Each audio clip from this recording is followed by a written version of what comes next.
राना एहसान साहब, वैसे 76 सालों में हमने एक तो तरक्की की है, वो ये कि हमारे ये जो इश्यूज है ना, वो हमारे ऐवानों के बजाय अब इंटरनेशनल ऐवानों में भी डिस्कस हो रहे हैं। तो क्या ख्याल है कि ये जो तरक्की है ये कितनी हौसला अफजा है, और ये देखकर आपको कैसा लगता है? वैसे तो शर्म ही की बात है कि अमरीकी कांग्रेस की एक ज़ेली कमेटी में ये डिस्कस हुआ है और वहाँ पे ओहदेदार जो हैं वो ये एक्सेप्ट कर रहे हैं कि पाकिस्तान में जो इलेक्शन हुए वो साफ और शफाफ नहीं थे, और जो शिकायत थी वो भी अरकान कांग्रेस के सामने रख रहे हैं।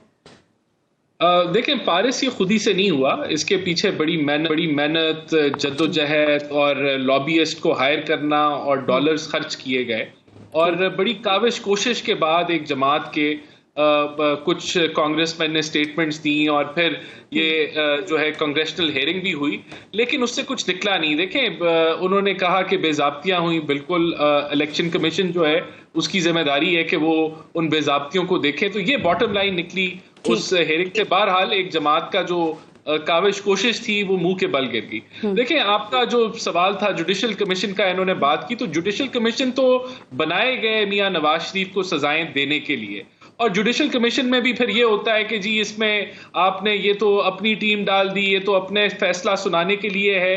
तो हल मेरा नहीं ख्याल। राना एहसान साहब, जब इतने जुडिशल कमीशन बनाए जिनका जिक्र आप कर रहे हैं, तो एक और बना देना, चूंकि पीटीआई कह रही है कि जी हल जुडिशल कमीशन में ही है। और अभी 2 दिन पहले हामिद खान साहब ने भी कहा कि ट्रिब्यूनल्स में जाने का कहा जाता है, वो तो धांधली पर पर्दा डालने का जरिया है। वो कहते हैं लंबे कर देते हैं केसेस को बहुत ज्यादा। लोग तो समझते हैं कि पीटीआई के जुडिशल कमीशन ही इसका हल है, तो बनाने में क्या कबाहत है?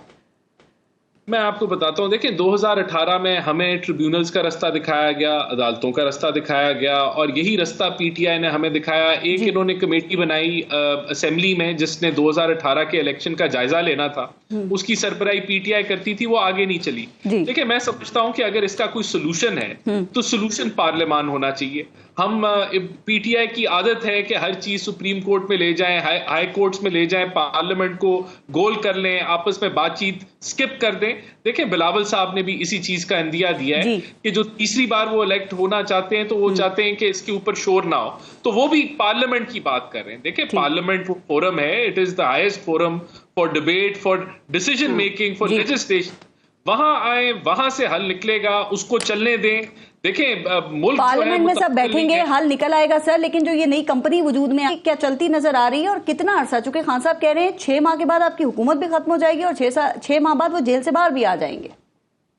देखिए, यही तो मसला है ना। खान साहब चाहते हैं आईएमएफ का मुआहदा भी ना हो, मुल्क माशी तौर पे जो है वो सुकड़ जाए, कर्जा ना मिले पाकिस्तान को, तो ये दिवालियेपन की तरफ चला जाए। दूसरी तरफ उनको इस चीज पे भी गुस्सा आता है कि गंडापुर जो है वो जाके प्राइम मिनिस्टर से मिल रहा है, वो तस्वीर क्यों लगा रहा है। तो वो तो चाहते हैं एग्रेसिव माहौल रहे। अभी देखें, जैन साहब ने बड़ी अच्छी बातें की।